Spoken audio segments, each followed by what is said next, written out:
నా లైఫ్ ఎవ్వరికి చెప్పుకోలేని స్థితిలో ఉన్నాను. నాకే ఎందుకు ఇలా అవుతుంది?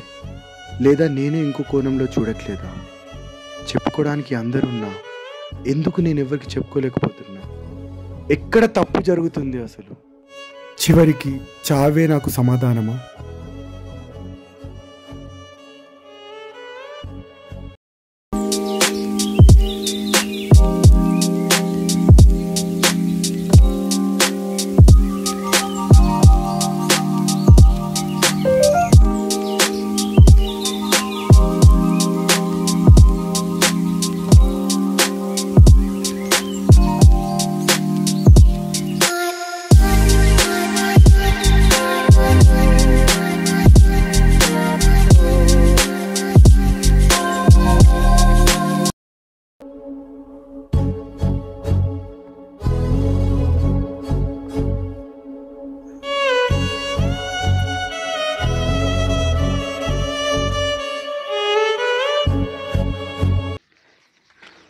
హాయ్ బ్రో,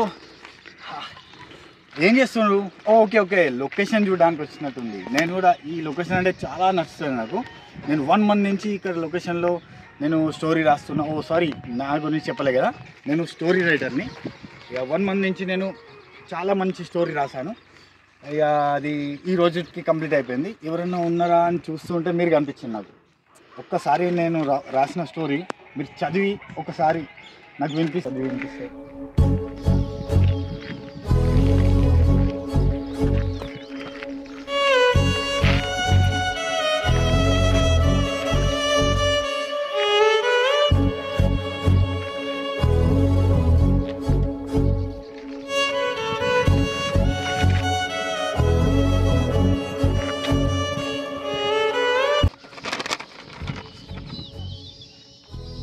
ఎగ్జామ్లో ఫెయిల్ అయితే సూసైడ్,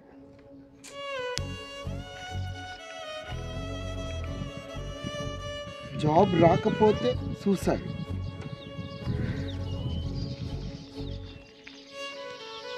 లవ్లో ఫెయిల్ అయినా కూడా సూసైడ్.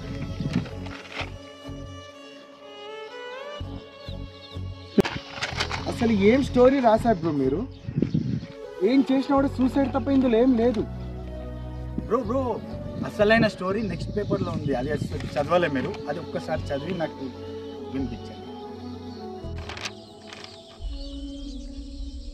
ఒక వ్యక్తి ఎగ్జామ్లో ఫెయిల్ అయ్యాడని సూసైడ్ చేసుకున్నాడు, కానీ తనకంటూ ఒక ఫ్యామిలీ ఉందని గుర్తించలేకపోయాడు.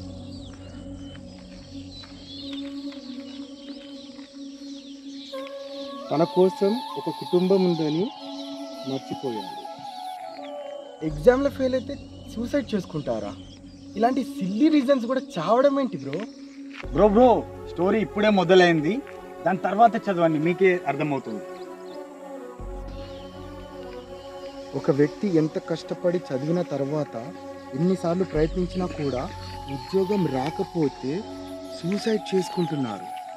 ఇలాంటి సిల్లీ రీజన్కి చనిపోవడం ఏంటి బ్రో? మళ్ళీ ప్రయత్నించవచ్చు కదా. బ్రో మీరు మధ్యలో డిస్టర్బ్ చేస్తున్నారు బ్రో. కథ పూర్తిగా చదవండి, మీకే అర్థమవుతుంది. పూర్తి ఒక్కసారి చదవండి. ఒక వ్యక్తి లవ్లో ఫెయిల్ అయ్యాడని సూసైడ్ చేసుకున్నాడు.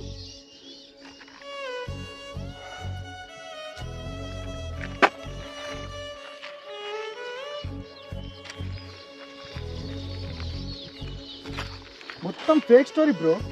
అయ్యో బ్రో, ఏంది నెల రోజులు కష్టపడి రాసిన స్టోరీని ఇలా పడేస్తారేంటి?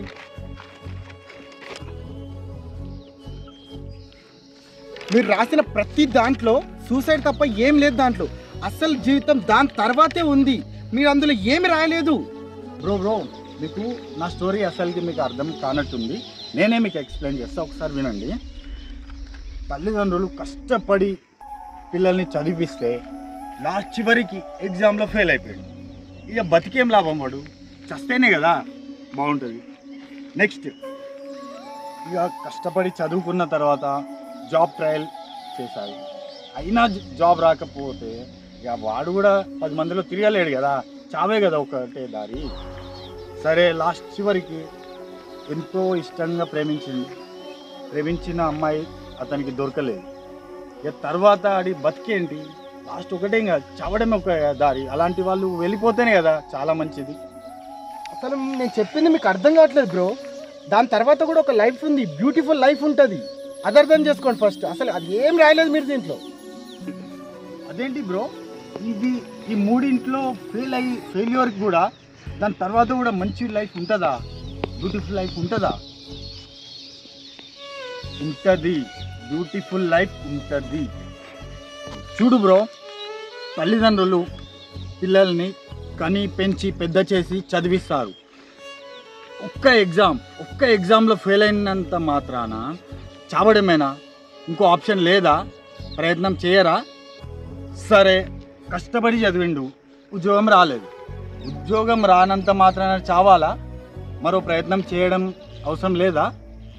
మనం ఒక దాంట్లో ఉపయోగపడడం లేదంటే ఏదో ఒక దాంట్లో ఉపయోగపడతామని గుర్తుంచుకోవాలి కదా. ఎవడి టాలెంట్ ఏముందో తనలో ఉన్న టాలెంట్ని ప్రయత్నం చేయాలి. అలా ప్రయత్నం చేయలేని వాడే చేస్తాడు. చూడు బ్రో, చివరికి ఈ మధ్య చాలానే చూస్తున్నాం లవ్ ఫెయిల్యూర్స్.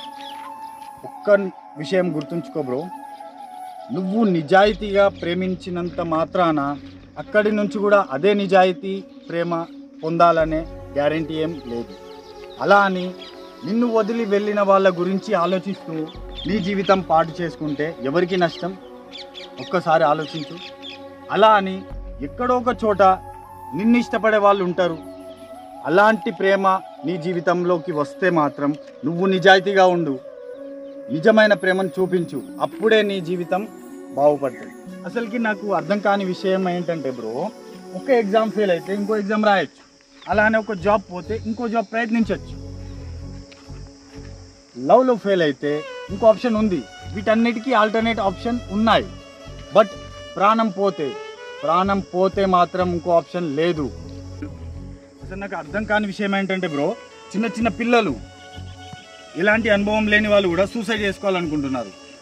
ఒక్కసారి వాళ్ళ తల్లిదండ్రులను దృష్టిలో పెట్టుకుంటే వాళ్ళ జీవితంలో కష్టాలు లేవా, బాధలు లేవా, ఏం అనుభవించలేరా? ఒక్కసారి నువ్వు ఆలోచించినట్టు వాళ్ళు ఆలోచించుంటే ఈ రోజున నువ్వు ఉండేవాడివా, నేనుండేవాడినా? ఈ రోజుల్లో ప్రతి ఒక్క తల్లిదండ్రులు తమ పిల్లలే జీవితం అంటూ బ్రతికేస్తుంటారు. వాళ్ళ కలలను చంపుకొని వాళ్ళ పిల్లల కలల కోసం పరిగెడుతూ ఉంటారు. వాళ్ళకి ఏం చేయాల్సిన అవసరం లేదు, కానీ భారంగా మాత్రం అవ్వకూడదు. చివరికి కన్నీళ్ళే మిగలేలా చేయకూడదు. చావాలి అనే ప్రతి ఒక్కరూ వాళ్ళ తల్లిదండ్రులను దృష్టిలో పెట్టుకోండి. ఈ ప్రపంచంలో నిస్వార్థంగా ప్రేమించేది తల్లిదండ్రులు మాత్రమే. గుర్తుంచుకోండి. ఉంటా.